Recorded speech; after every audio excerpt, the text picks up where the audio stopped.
새벽에 모든 대제사장들과 백성의 장로들이 예수를 죽이려고 함께 의논하고 결박하여 끌고 가서 총독 빌라도에게 넘겨주니라. 아멘.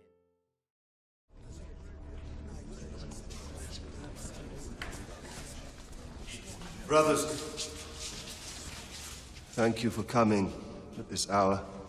You know I would not have asked you if it were not so serious.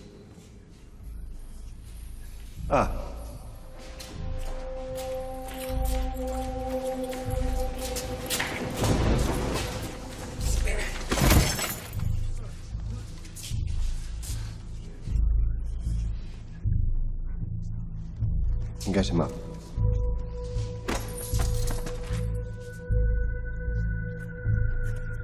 Jesus of Nazareth, you are charged with blasphemy. Sir, the High Priest Caiaphas and his elders are here to see you.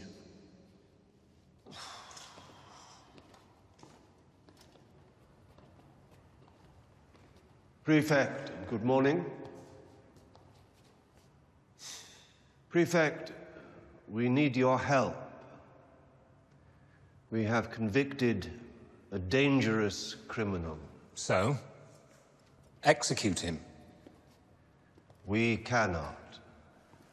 This is a tense time when my people celebrate their deliverance from past oppressors. He claims to be our king and is whipping up the crowds into a rebellion that could tear Jerusalem apart. Caesar would not be pleased.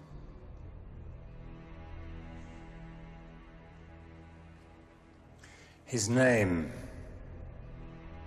Jesus of Nazareth. 오늘은 고난주간 두 번째 날로서 결박당하신 예수님에 대해서 묵상을 하면서 은혜를 나누고자 합니다. 아무런 죄도 없이 재판을 받고 결박을 당한다고 한다면 그 얼마나 참 억울하고 참담하겠습니까? 그런데 예수님은 모든 죄와 형벌을 묵묵히 받으시고 죽기까지 순종하셨다고 하는 것은 그야말로 참으로 인간으로서는 할 수 없는 하나님의 사랑의 모습이 아닐까 하는 생각을 갖습니다.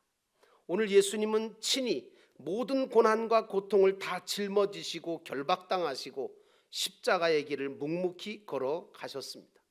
이 일은 이미 구약에 다 예언되어져 있었고요. 신약 시대에 와서 그대로 재현되었을 때에 세상 사람들은 예수님께 대하여 뭐라고 했냐면 어리석다고 하고 미련하다고 했습니다. 예수님은 우리 죄를 담당하시고 우리를 의롭다 하심을 입혀주시려고 치열하게 죄와 사망과 싸우셨습니다. 세례 요한도 예수님을 가리켜서 세상 죄를 지고 가는 하나님의 어린 양이라고 선포했습니다. 그러므로 오늘 주님께서 죄인으로 결박당하신 모습은 결코 어리석거나 미련한 모습이 아니라 참된 하나님의 사랑을 우리에게 보여주고 있는 모습이라고 생각합니다. 오늘 본문의 말씀에 보면 첫 번째로 재판받고 정죄받으신 예수님의 모습이 나옵니다. 1절에 보면 새벽에 모든 대제사장과 백성의 장로들이 예수를 죽이려고 함께 의논했다라고 하는 말씀이 나오죠. 예수님이 유대인 사내들인 공회의와 헤롯과 빌라도 총독에 의해서 받으신 종교 재판은 다 불법 재판이었죠. 아무런 죄도 찾지 못했음에도 불구하고 그저 군중들의 함성에 밀려 정치적이고 종교적인 사유로 사형 판결을 내린 것입니다. 예수님은 그러나 묵묵히 그 재판을 받으셨고 그리고 우리의 죄를 다 담당하시려고 도살장에 끌려가는 양처럼 결박당에 끌려가심으로 죄인의 몸이 되셨습니다. 헤롯은 온갖 조롱과 신문을 했고 빌라도에게 예수님을 보냈고 예수님은 세상의 업신여김을 다 받으셨습니다. 그러므로 사랑하는 성도 여러분, 예수님은 불법 재판을 감당해 내셨습니다. 대제사장과 백성의 장로들이 예수님을 죽이려고 의논하고 빌라도에게 넘겨주었고, 빌라도는 예수님에게서 아무런 죽일 죄를 찾지 못했음에도 불구하고 무력과 세력에 밀려 예수님께 사형 판결을 내렸던 것입니다. 빌라도의 재판을 통해서 또 한 사람의 죽을 죄인이 다시 살리심을 받았는데 바로 그가 바라바라고 하는 사람이었습니다. 아시는 것처럼 이 바라바는 죽을 수밖에 없는 죄인이었지만 예수님 때문에 결국은 노임을 받게 되었고, 그렇게 노임받은 바라바는 훗날 주님의 은혜를 깨닫고 그리스도 예수를 전하다가 순교했다고 합니다. 오늘 저와 여러분이 바로 바라바처럼 주님 때문에 다시 살게 된 자요, 주님 때문에 자유함을 얻게 되고 풀어진 자 아닙니까? 오늘 예수님은 이와 같이 불법 재판을 감당하셨습니다. 요한복음 19장 9절에 보면 예수님께서 모든 죄를 대신해 십자가에서 죽으실 때에 빌라도가 패를 써서 십자가 위에다가 뭐라고 붙였는가 하면 이는 나사렛 예수 유대인의 왕이라고 기록하였다라고 했습니다. 예수님은 완전히 죄인으로 선고되고 확정되어 십자가에 죽으실 때 온 세상 모든 사람들의 죄를 대신해서 죽으셨다는 사실을 빌라도가 그 모든 죄패를 통해서 증명해 주었던 것입니다. 그러므로 사랑하는 성도 여러분, 예수님은 우리 때문에 불법 재판을 감당하셨고 죄인이 스스로 되신 분이십니다. 두 번째로 예수님이 재판받고 정죄된 이유를 우리가 알아야 합니다. 1절에 예수를 죽이려고 함께 의논했다는 말이 나옵니다. 예수님이 불법 재판을 받고 죄인이 되셔서 십자가를 지신 것은 불순종한 아담과 하와의 원죄를 사하심으로 온 인류를 죄에서 구속하기 위함이셨습니다.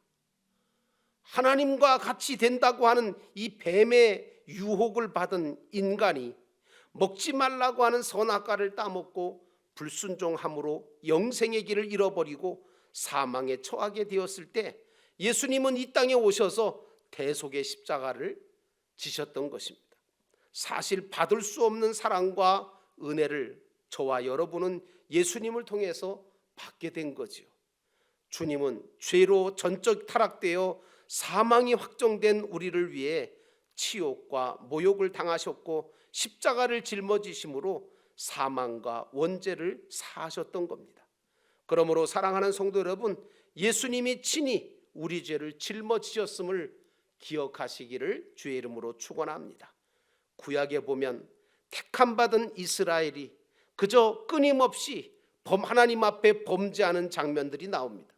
오늘 우리들도 구원받은 하나님의 자녀고 의인이라고 말하면서도 계속해서 죄를 짓고 하나님을 거역하는 삶을 살 때가 너무 많습니다.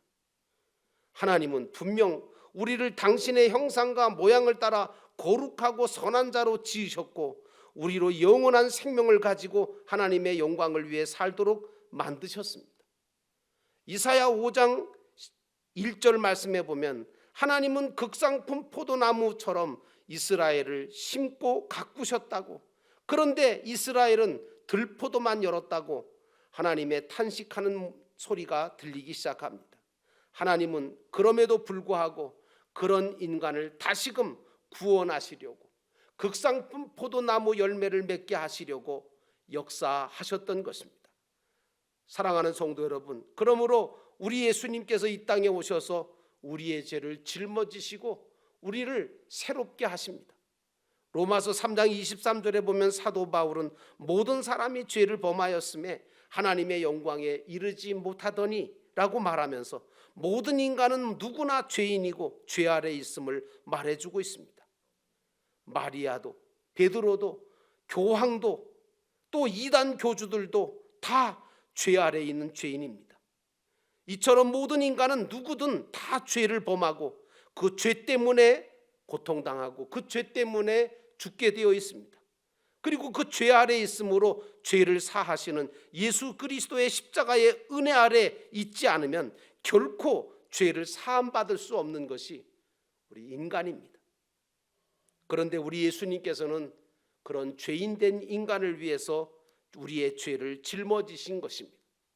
마지막 세 번째로 재판받고 정죄되신 결과를 대해서 말씀을 드리면, 예수님이 불법 재판을 받고 정죄되심으로 우리에게 주어진 결과는 실로 엄청난 결과입니다.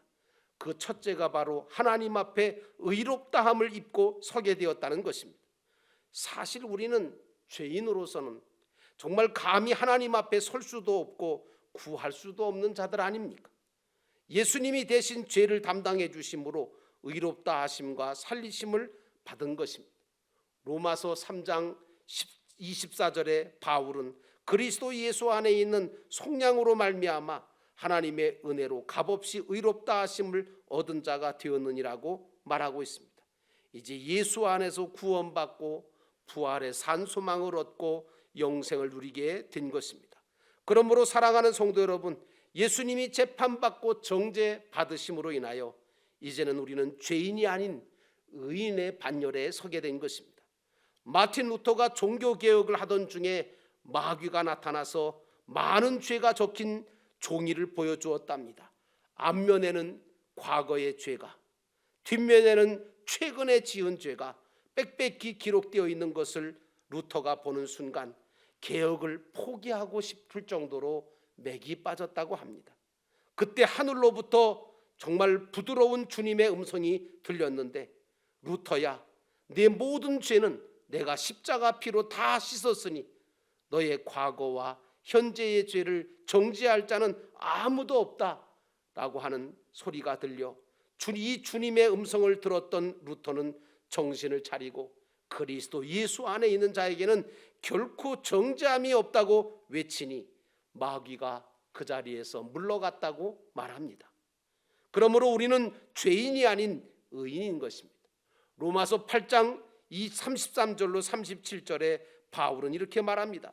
누가 능히 하나님께서 택하신 자들을 고발하리요? 의롭다 하신 이가 하나님이시니 누가 정죄하리요? 죽으실 뿐만 아니라 다시 살아나신 이는 그리스도 예수시니 그는 하나님 우편에 계신 자요 우리를 위하여 간구하시는 자신이라 라고 했습니다.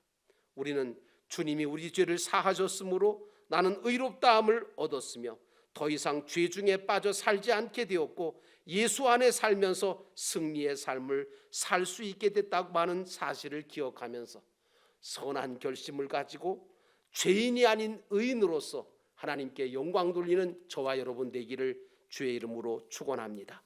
기도하겠습니다. 거룩하신 하나님 아버지, 고난주간 두 번째 날 결박당하신 예수님의 모습을 기억합니다.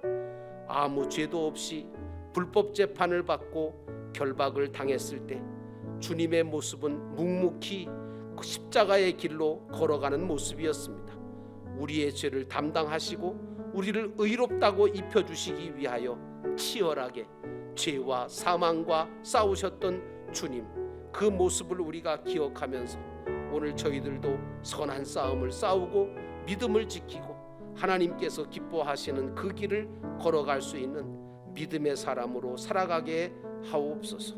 하나님, 오늘도 이 한 시간 주님 앞에 기도하옵기는 우리 주님께서 재판받고 정죄받은 그 이유가 아버지 바로 우리에게 있음을 기억하고 오늘 우리들도 우리의 모든 잘못된 것들을 주님 앞에 고백하면서 아울러 모든 사람들의 잘못도 용서할 수 있는 믿음의 사람 되게 하옵소서.